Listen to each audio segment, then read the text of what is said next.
A reading from the book of Sirach, Sirach chapter 24, verses 9 through 22. Before all ages, in the beginning, he created me, and through all ages I shall not cease to be.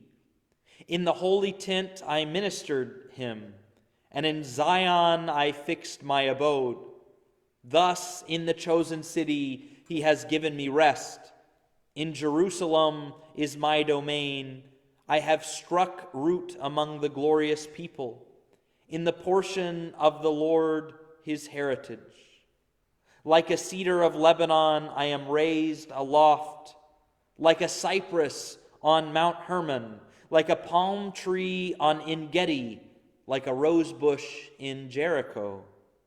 Like a fair olive tree in the field, like a plane tree growing beside the water.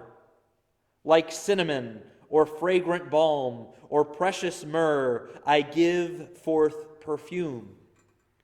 Like galbanum and onycha and sweet spices, like the odor of incense in the holy place. I spread out my branches like a terebinth, my branches so bright and so graceful. I bud forth delights like the vine. My blossoms become fruit, fair and rich. Come to me, all you that yearn for me, and be filled with my fruits. You will remember me as sweeter than honey, better to have than the honeycomb. He who eats of me will hunger still. He who drinks of me will thirst for more. He who obeys me will not be put to shame. He who serves me will never fail. And this is true of the book of the Most High's covenant, the law which Moses commanded us as an inheritance for the community of Jacob. What in the world are we reading about in the book of Sirach? Sirach is one of the books of wisdom, one of the wisdom literature.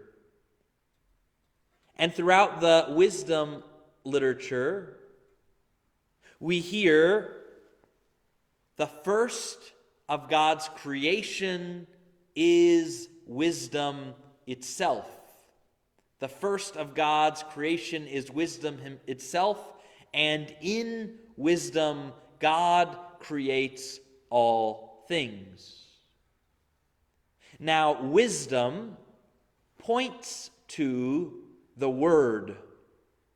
God, Jesus, the Word, the Son of God. Wisdom points to the Logos, which we see in Greek, the Logos, the divine Word.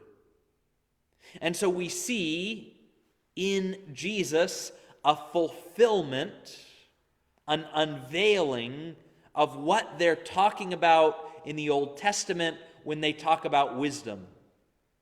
In the Old Testament, they say wisdom is so great because it helps us to think like God. It helps us to put on God.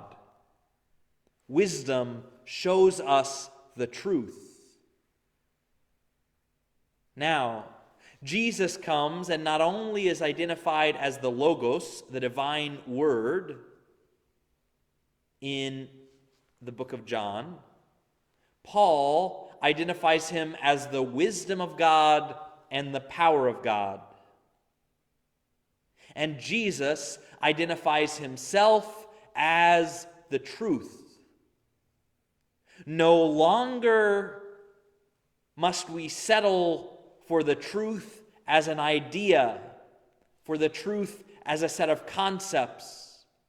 In Christianity, we are able to have truth, the person. We are able to have the source of all truth. We are able to have the origin of all truth, which, unlike wisdom, is uncreated.